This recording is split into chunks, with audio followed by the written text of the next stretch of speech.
Hi, my name is Emily, and I need to get something off my chest, something I've kept buried for too long.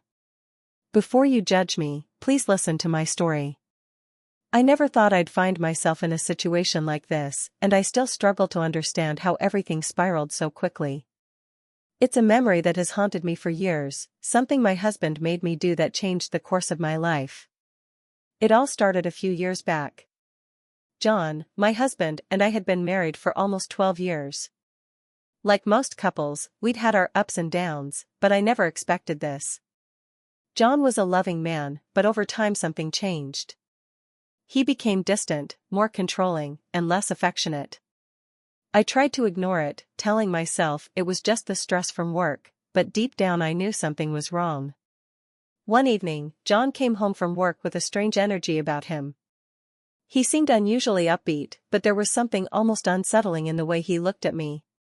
We had dinner as usual, and just as I was about to clear the dishes, he asked me to sit down.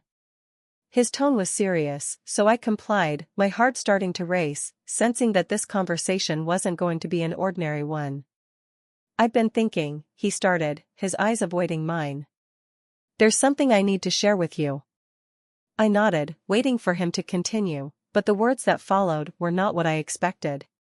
He told me that he wanted to spice up our relationship, that he'd been feeling bored, and that he thought it was time we tried something different.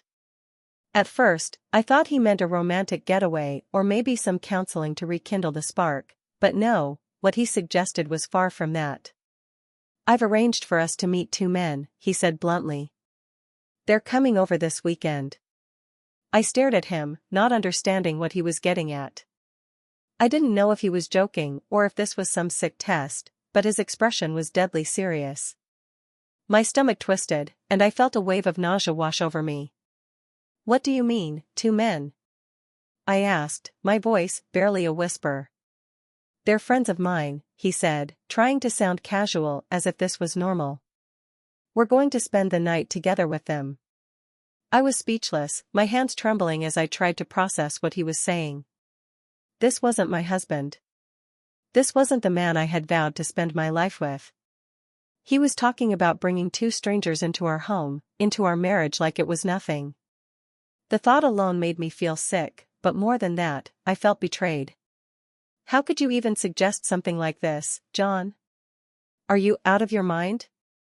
I finally managed to say, my voice shaking with a mixture of disbelief and anger. "This isn't us. Why would you even?" But before I could finish, he cut me off. "Emily, this is happening," he said, his tone sharp.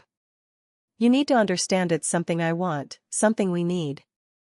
I couldn't believe what I was hearing. I loved John, but I couldn't understand why he was pushing me into something so degrading, something that felt like it would shatter everything we'd built together. I told him no, that I wouldn't go through with it.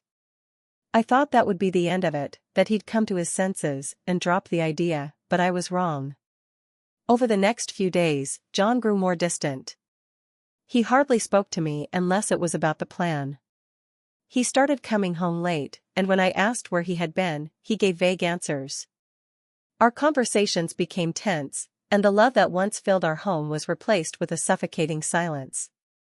I felt trapped, isolated, and confused. How had our marriage come to this? By Friday, the dread had settled deep into my chest. John was insistent that the meeting was happening no matter what I said. I considered leaving, packing my bags and walking out the door, but I didn't, as much as I hated to admit it. Part of me was still holding on to the man I thought I knew, hoping this was just a phase, something we could work through. I wasn't ready to throw away our life together, but at the same time, I couldn't bear the thought of going through with this plan. Saturday evening arrived too quickly. The men, John's so-called friends, arrived promptly at 8 p.m.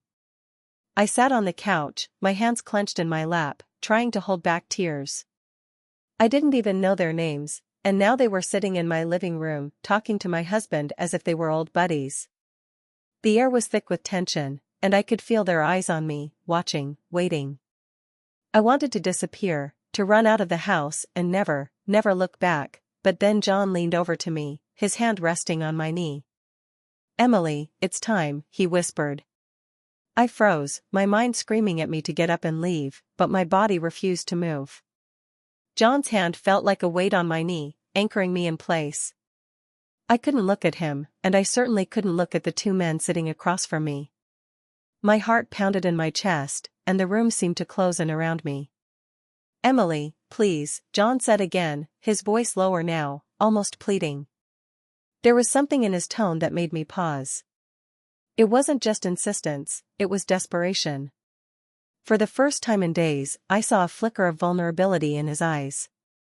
This wasn't just about satisfying some twisted fantasy for him, it was about control, power, and something deeper that I couldn't quite understand. But that didn't make it right. None of this felt right. "I can't do this, John," I finally whispered, my voice cracking. "This isn't who we are." He sighed heavily and sat back, rubbing his temples in frustration. "You think I want this?" he muttered, more to himself than to me. "I'm doing this for us, Emily. Don't you get that?"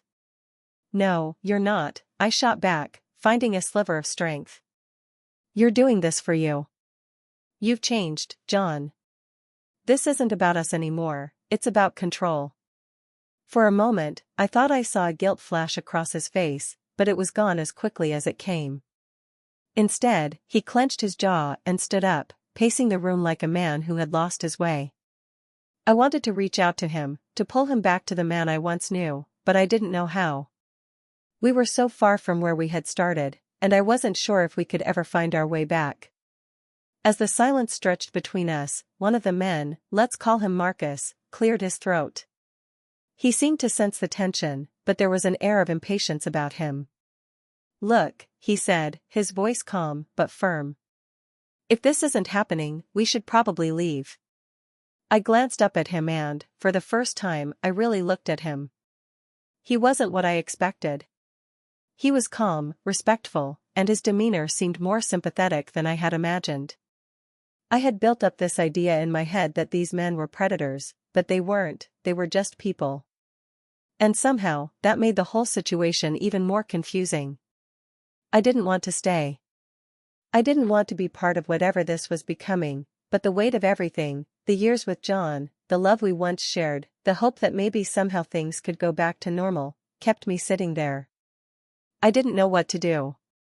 I felt trapped, suffocated by my own indecision. Then John spoke, his voice quiet but resolute. "Emily, if you leave, we're done." The words hit me like a punch to the gut. I looked at him in disbelief, trying to comprehend what he had just said. He had drawn a line in the sand, and I had to choose which side I was going to stand on.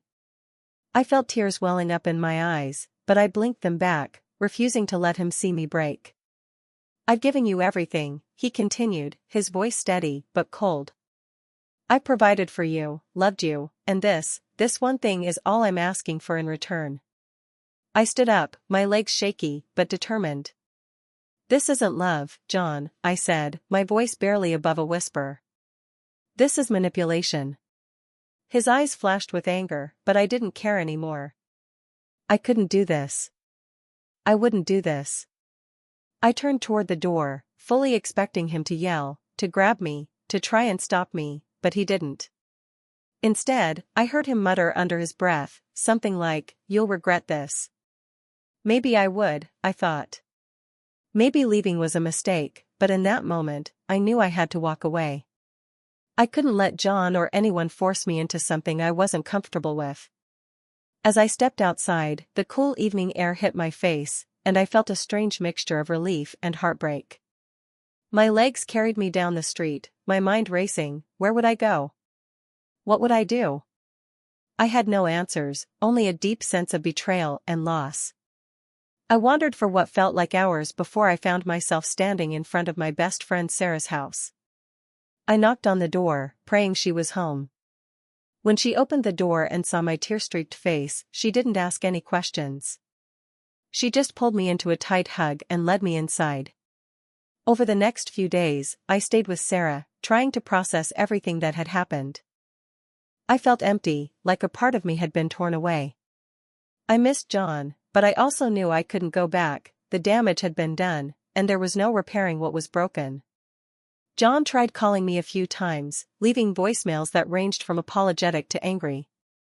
He was all over the place, and I couldn't keep up with his shifting emotions. I didn't answer any of his calls, and eventually, he stopped trying. Months passed, and I began to rebuild my life, slowly but surely. I filed for divorce, knowing that our marriage was beyond saving. It was the hardest decision I had ever made, but in the end, it was the right one. I couldn't stay in a relationship where I was being manipulated and forced into situations that went against everything I believed in. I still think about John sometimes, about the life we could have had if things had been different, but I've come to realize that I deserve better.